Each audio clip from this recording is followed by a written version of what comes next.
Hello, I'm Stan Smith from Ohio State University Extension in Fairfield County. Frequently, we receive calls in the office about problems homeowners are having with their home gardens. Those problems may range anywhere from an abundance of weeds to soils that are very difficult to work with. Most often we find that if the garden is started off correctly in the spring, many of the late season problems are avoided. Whether you're breaking new ground for a garden this year or getting ready to start over in space you've used in the past, this 13-minute presentation that follows by my colleague Rory Lewandowski will be time well spent. What we'll see is if people want to go out and start a garden and they'll be in the sod area, and what's the first thing they do? They go out there and they peel back the sod layer, right? They've got all this grass and they peel it back. I had a situation a couple of years ago. My neighbor did this. It wasn't for a garden. He was planting some trees. He was going to plant a row of trees in his property. And the first thing he did, he went out and he peeled back about the first couple inches of soil with the sod on, peeled that off so he didn't have to deal with the sod, and hauled it across the road and dumped it in the ditch. And I was like, what a treasure. He just got rid of his best soil. So I went over there and loaded it all up and hauled it over into my yard and piled it up and let the grass and everything compost away, and I ended up with some really good soil because that first couple inches, that's our best soil. That's our topsoil. So hopefully you're not going to peel that away if you're starting in a new area. We've got a couple examples of things that might be done here. This area is just piling up. They've dug it up. They're going to pile it up. Ideally, then you give it some time, planting, and let that break down, let the grass decompose. But a better system might be you could just cover it up, smother that grass out, cover it up with some plastic, kill it out. Again, you need some time. So if you need to plant a garden, you say, okay, today I decided in the garden I want to start planting tomorrow. This system isn't going to work. You're going to need several weeks for this to die back and to go in before you can plant.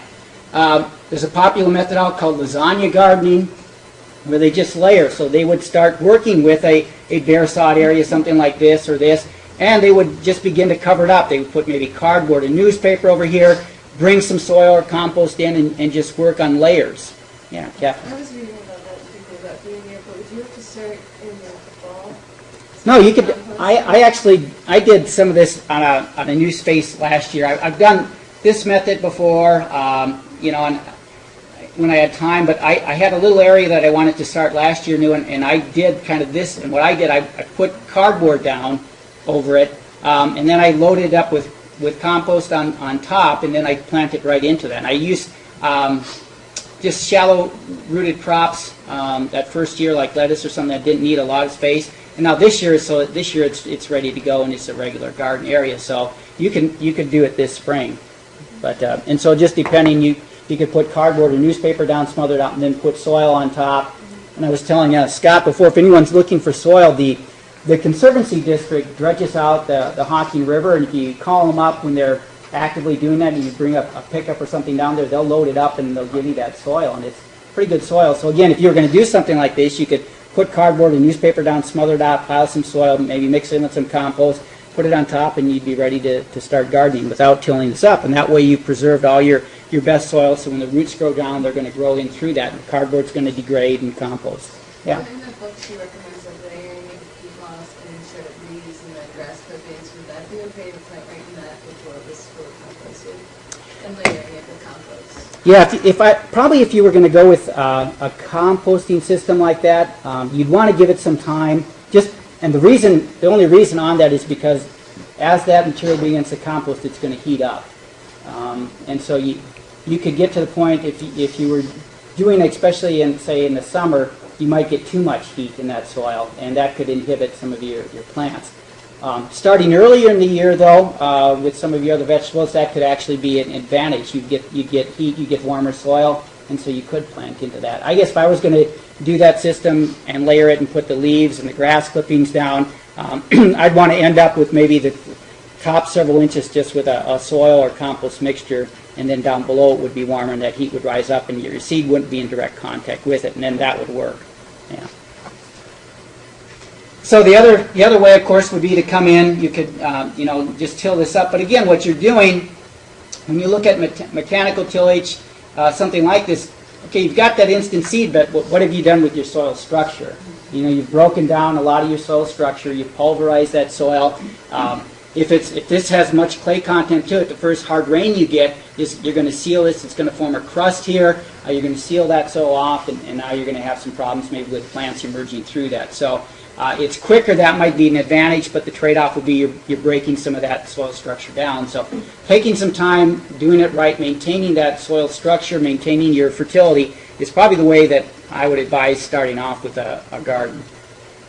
So you look at your garden soil, and some of this will be reviewed from our soil fertility and from what Gordon talked about. But we look at soil pH. Lately, the last week, 2 weeks, when I came back again, stuff that's piled on my desk with soil tests, a lot of garden areas are coming in for some reason. I haven't seen this except for this year, but I'm seeing a lot of soils coming in at 7.5, which again, our natural soil pH in this area tends to be somewhere around that 5, maybe 5, 7 range. So people are beginning to maybe go a little bit overboard on applying lime. We're starting to raise our soil pH up a little bit too high. You do have to be a little bit careful because most of our garden vegetables do prefer a slightly acidic soil in that 6.5 to 6.8 range. We begin to get, especially if we start getting over 7.5, it's not going to kill the plant, but again, you're putting it a little bit under some stress. You're probably not going to get maximum production out of it, so slightly acidic is where we'd like to see our soil pH. If we have to increase that soil pH, if you're working with a soil that hasn't been amended and you're in one of those areas, it's 5.5, 5.7, 6.0, you're going to want to add some lime to increase that soil pH. In some cases, again, where I've seen those where they've really been raised up to an extreme, I've recommended that they add some sulfur to acidify it, bring that soil pH back down into a more favorable range. In any case, whatever you do, it's going to take, remember, if you work it into the soil zone so that it goes into soil solution faster, it's going to take at a minimum probably 6 and maybe up to 9 months before you really hit that target soil pH that you've added that amendment for, whether it's lime or sulfur. So you do, again, it's planning, thinking ahead, so that you have enough lead time to get the right change in your soil pH. Just some basic notes on soil fertility then here. Our soil nitrogen, when you submit a soil test, you don't see information on soil nitrogen. We have here, it's not easily measured. We can measure it, but it's not easily measured as to how much useful nitrogen there's going to be when you get that report back. What we could measure would be what's really there that day.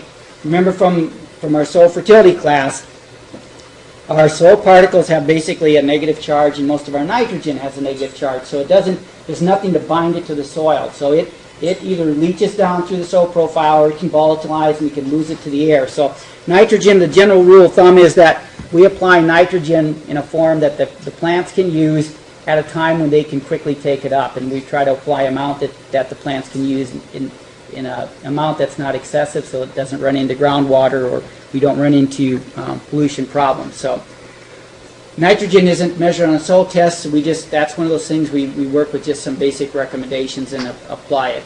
Or if you're working on building up the organic matter content of your soil, that's going to work as kind of a slow release type of nitrogen and release about 30 to 40 pounds of nitrogen for every 1% of organic matter you have in your soil. So phosphorus then should be in that 25 to 30 parts per million range. So if you do a soil test, this would be kind of a critical or minimum level that we would shoot for in those soil tests that come back. And that's provided to the plant, again, remember, in the inorganic form. So potassium is based on the cation exchange capacity of the soil. We had talked about that earlier. In our area, generally, that's most of our soils that we see out there in row crop production, it's around 100. Some of the gardeners who have built up your organic matter level of the soil, so your cation exchange capacity is higher. We might be up to maybe 130 parts per million as a critical level.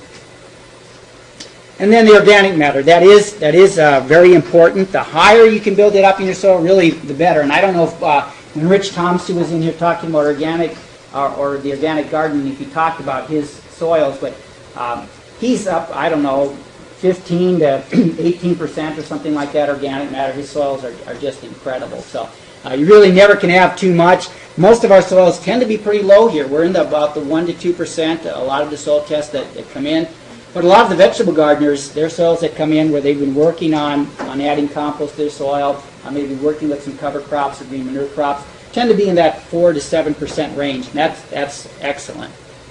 That organic matter then will supply nutrients to the soil, those macronutrients, micronutrients. It's going to help with the water holding capacity of the soil, the workability of the soil, the tilt of the soil so you don't get a lot of compaction, provide you with the pore space. Also just give you a good situation to grow those beneficial microbes and have a healthy soil. So a lot of good reasons to increase the organic matter level in the soil. So what are some fertilizers we can use in our garden then? Well, livestock manures would be one. Typically, we would recommend composting those livestock manures and not using them in a fresh state, although, again, if you get them on ahead of time, 6 to 9 months ahead of when you're going to harvest the crop, you could use fresh manures, till them into the soil. Is it true that rabbit manure does not have to be composted? I would compost rabbit manure as well, yeah. Or if you're going to use it in a fresh state, put it on.